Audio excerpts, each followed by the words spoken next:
Bacaan pertama diambil dari 1 Tesalonika 4 ayat 9 sampai 11. Kalian belajar kasih mengasihi dari Allah. Pembacaan dari surat pertama Rasul Paulus kepada jemaat di Tesalonika. Saudara-saudara, tentang kasih persaudaraan, kiranya tidak perlu aku menulis kepadamu, sebab kalian sendiri telah belajar kasih mengasihi dari Allah. Hal itu kalian amalkan juga terhadap semua saudara di seluruh wilayah Makedonia. Tetapi kami menasihati kalian, saudara-saudara, agar kalian lebih sungguh-sungguh lagi mengamalkannya. Dan anggaplah sebagai suatu kehormatan untuk hidup tenang, untuk mengurus persoalan-persoalan sendiri, dan bekerja dengan tangan sebagaimana telah kami pesankan kepada kalian. Demikianlah sabda Tuhan. Syukur kepada Allah. Bacaan Injil. Karena engkau setia memikul tanggung jawab dalam perkara kecil, masuklah ke dalam kebahagiaan Tuhanmu. Inilah Injil Yesus Kristus menurut Matius. Pada suatu hari, Yesus mengemukakan perumpamaan berikut kepada murid-muridnya.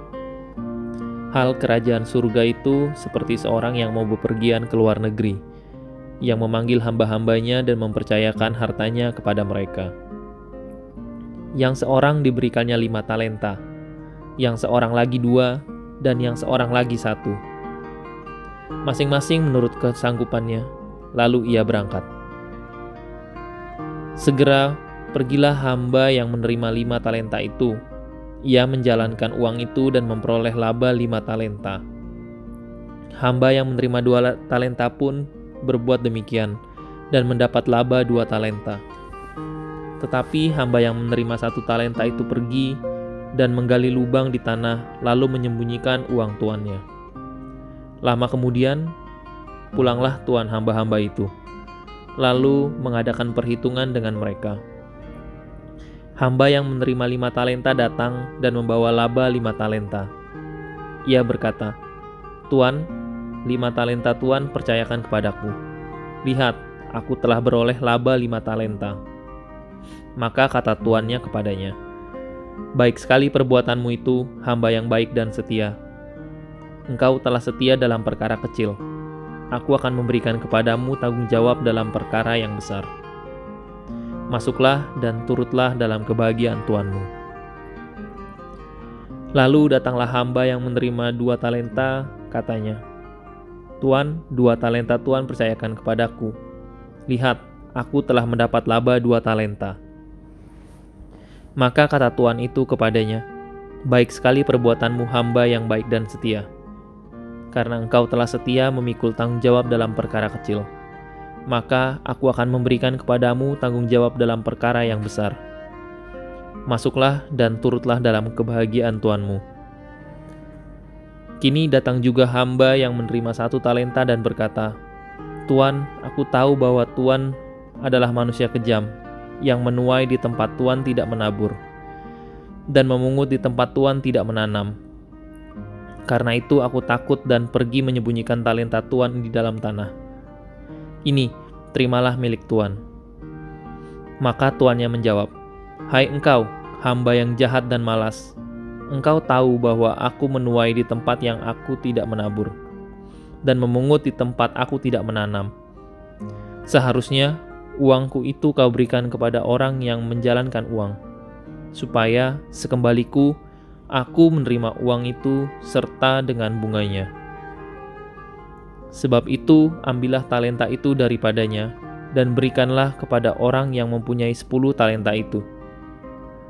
Karena setiap orang yang mempunyai akan diberi sampai ia berkelimpahan. Tetapi siapa yang tidak punya, apapun yang ada padanya akan diambil. Dan buanglah hamba yang tidak berguna itu ke dalam kegelapan yang paling gelap. Di sanalah akan ada ratap dan kertak gigi. Demikianlah Injil Tuhan. Dimuliakanlah Tuhan. Renungan hari ini. Cinta kasih Kristiani itu melibatkan perasaan, namun bukan hanya soal perasaan. Sebab cinta kasih Kristiani pertama-tama adalah komitmen untuk merawat dan mengusahakan kebaikan bagi orang yang dicintai, bila perlu sampai mengorbankan diri sendiri. Karena bukan hanya soal perasaan, kasih yang seperti ini bisa dimiliki dengan mempelajarinya, dengan belajar mengasihi seperti yang dinyatakan oleh Paulus. Kamu sendiri telah belajar kasih mengasihi dari Allah. 1 Tesalonika 4 ayat 9. Kasih tak bisa diajarkan dengan tulisan dan uraian, tetapi dipelajari dengan melakukannya. Hamba yang menerima 1 talenta dalam Injil tidak mencintai tuannya, sehingga ia gagal mengapresiasi pemberian si tuan dan tak punya gairah untuk mengembangkannya. Alih-alih mencintai, si hamba ini takut dan prasangka buruk kepada Tuhannya. Karena itulah, ia menjadi malas untuk mengembangkan talenta yang telah diberikan. Padahal talenta itu diberikan menurut kesanggupan si hamba sendiri. Bila tiada cinta, tidak pula komitmen. Orang yang tak mengasihi tak akan menerima kasih. Sebaliknya, orang yang banyak mengasihi, banyak dikasihi. Ya Bapa, semoga kami menjadi semakin mengasihi Engkau dan sesama. Amin.